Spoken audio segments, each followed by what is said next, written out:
perkutut memiliki tuah, ada yang mengatakan burung perkutut berkat turanggan, ada yang mengatakan burung perkutut itu penuh dengan magis, ada yang mengatakan burung perkutut itu identik dengan pesan-pesan kehidupan.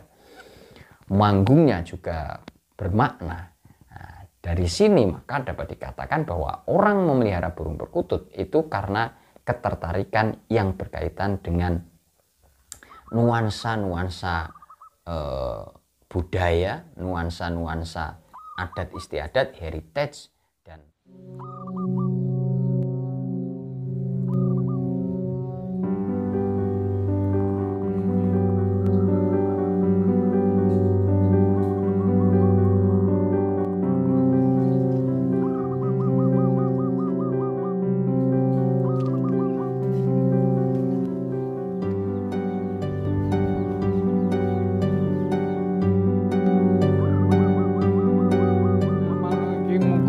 selamat dunya lan akhiripun nggih. Amin. Amin.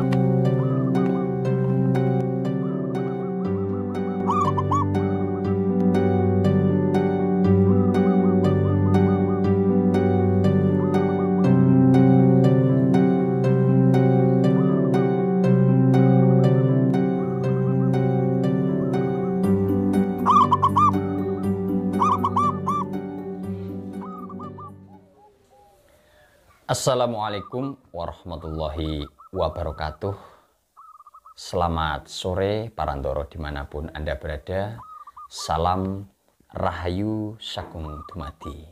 Salam sejahtera untuk kita semua. Semoga kita senantiasa diberikan kesehatan dan perlindungan dari Allah Subhanahu wa Ta'ala. Bersama kami Cah Bejo YouTube channel, kita akan membahas tentang budaya, adat istiadat, dan tradisi Nusantara. Tetaplah bersama kami akan segera kembali. Parandoro, berbicara tentang kegemaran burung perkutut, salah satu yang menjadi alasan mengapa burung ini menjadi primadona di antara burung-burung yang lain. Padahal kalau dilihat dari sisi kepopuleran saat ini, jelas burung perkutut kalah modern dan kalah canggih. Akan tetapi di antara hingar-bingar kegemaran-kegemaran yang lain, misalnya di dunia burung yang lain, apa sebab kok perkutut ini masih eksis atau masih menjadi salah satu burung kelangenan? Nah, kita akan kupas secara lebih mendalam. Parandoro, jika orang-orang memelihara burung kicauan, itu tentunya yang akan dinikmati adalah suara kicauannya, suara ngocehnya dengan durasi yang panjang, dengan ngerol, dengan likak-likuknya, kemudian juga dengan intensitas keras lemahnya suara. Ada juga orang yang memelihara burung dilihat dari segi kecantikan dan kemolekan pada bulunya. Ada warna-warni yang eksotis, kemudian ada bulu merumbai-rumbai, dan tentunya banyak lagi hal menarik lain dari warna-warna bulu yang ditampilkan oleh burung-burung tersebut. Selain itu, ada juga burung yang dinilai istilahnya itu cerdas oleh beberapa orang, sehingga burung ini dijadikan pilihan untuk dipelihara. Seperti misalnya burung beo, kemudian ada burung kakak tua, ada burung elang dengan kemampuan yang hebat, dengan terbang tinggi, kemudian nanti akan kembali kepada pemiliknya, dia akan bertengger di tangan dan sebagainya. Akan tetapi mengapa burung perkutut juga digemari sampai saat ini?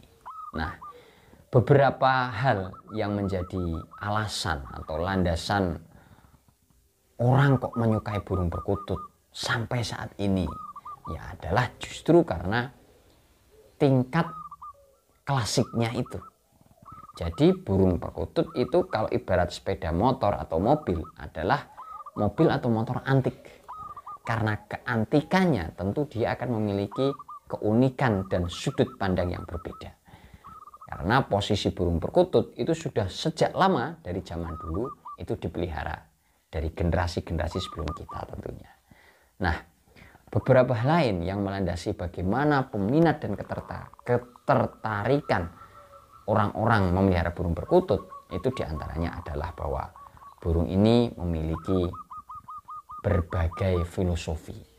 Nah, ini yang banyak orang menyukai burung perkutut karena banyak makna filosofis di balik pemeliharaan burung perkutut. Ya, kalau secara umum ada yang mengatakan burung perkutut memiliki tuah, ada yang mengatakan burung perkutut berkat Turangan, ada yang mengatakan burung perkutut itu penuh dengan magis, ada yang mengatakan burung perkutut itu identik dengan pesan-pesan kehidupan. Manggungnya juga bermakna. Nah, dari sini maka dapat dikatakan bahwa orang memelihara burung perkutut itu karena ketertarikan yang berkaitan dengan nuansa-nuansa budaya, nuansa-nuansa adat istiadat, heritage, dan bukan semata hanya mengincar suara atau ketenaran belaga, misalnya dengan kegemaran-kegemaran yang lain. Kita ambil contoh spesifik ketika seseorang memelihara burung perkutut, mau tidak mau nantinya orang tersebut akan belajar bagaimana memelihara burung perkutut, bagaimana pakannya, bagaimana membersihkan kandang. Kemudian juga biasanya dia akan usil, istilahnya, atau dia akan iseng-iseng buka informasi di medsos atau di literasi yang lain. Akhirnya dia akan bertemu dengan banyak hal yang berkaitan dengan burung perkutut. Misalnya tadi, ketika memelihara burung perkutut kemudian buka-buka literasi dan mendapatkan filosofi memelihara burung perkutut, diantaranya adalah melatih kesabaran, melatih kejujuran, memelihara tradisi, kemudian juga memperkenalkan dengan budaya masa lampau dengan budaya masa sekarang. Norma-norma yang ada pada setiap penamaan burung perkutut juga menjadi alasan mengapa banyak orang yang masih mencintai dan menyukai burung perkutut sampai sekarang. Kemudian di dalam berbagai catatan buku, nah, seperti buku-buku masa lampau, kisah-kisah sejarah, itu burung perkutut sering dijadikan salah satu narasi-narasi atau dicatut ke dalam beberapa catatan-catatan. Dengan kata lain, burung perkutut juga menyimpan sisi sejarah historikal tertentu dari masa lampau, masa-masa kerajaan, kemudian masa-masa tahun-tahun kolonial penjajah, dan hingga sampai saat ini. Itu burung ini eksis menemani perkembangan dari masa ke masa budaya bangsa kita. Nah, mungkin beberapa orang baru menyadari setelah mendapatkan informasi-informasi. Nah, ketika dia memelihara burung perkutut, terkadang dia tidak sadar.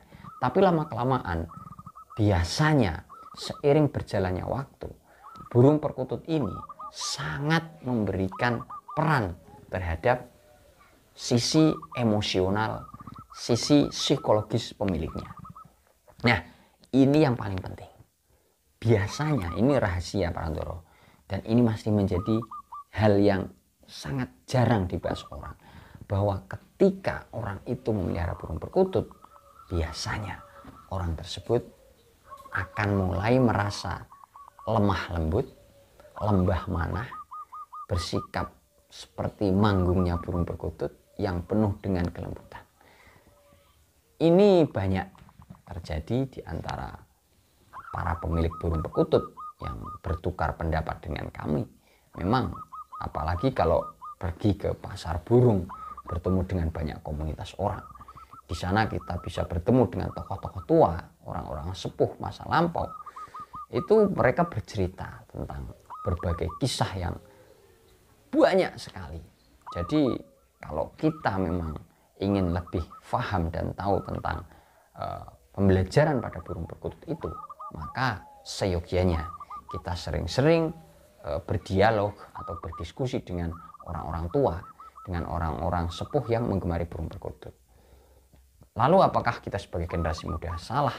Apakah anak muda tidak boleh memelihara burung perkutut atau menyukai burung perkutut? Ya, kalau itu sudut pandangnya saya kembalikan kepada penggemar atau kepada pribadi masing-masing. Karena bagi saya masalah hobi, masalah kegemaran, apalagi yang ada kaitannya dengan upaya melestarikan budaya bangsa, itu menurut saya bukan sesuatu yang salah. Justru hal itu mampu menyelamatkan kepribadian bangsa yang berkaitan dengan budaya leluhur. Nah, hal itu yang menjadi tolak ukur atau alasan-alasan mengapa banyak orang menyukai atau mencintai burung perkutut sampai sekarang. Dan ingat, burung perkutut harganya murah, agak murah, mahal, sangat mahal, semuanya ada. Jadi kalau kita pengen memelihara burung perkutut dengan kemampuan finansial yang hanya seadanya pun bisa.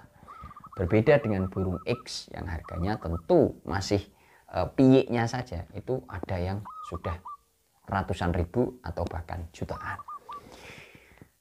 Tetapi kalau kita, Anda, saya semua ingin memelihara burung perkutut, kalau hanya burung perkutut biasa loh ya, tidak perlu pusing. Cukup dengan uang 10.000, 15.000 kita bisa beli burung perkutut. Cukup dengan uang 100.000 kita bisa punya, atau bahkan kurang, kita bisa beli sangkar perkutut. Atau dengan kata lain, dengan uang 100.000 kita sudah dapat burung perkutut, sangkar, tempat makan, dan makannya sambil belajar. Saya kira itu Pak Nandoro, pembahasan kita pada sore kali ini. Semoga ada manfaatnya. Mohon maaf apabila penyampaian kami ada yang kurang berkenan. Terima kasih. Dari Lereng Muria, Kabupaten Kudus, kami pamit mohon diri. Terima kasih. Assalamualaikum warahmatullahi wabarakatuh. Rahayu, rahayu, rahayu. Sagung dumadi.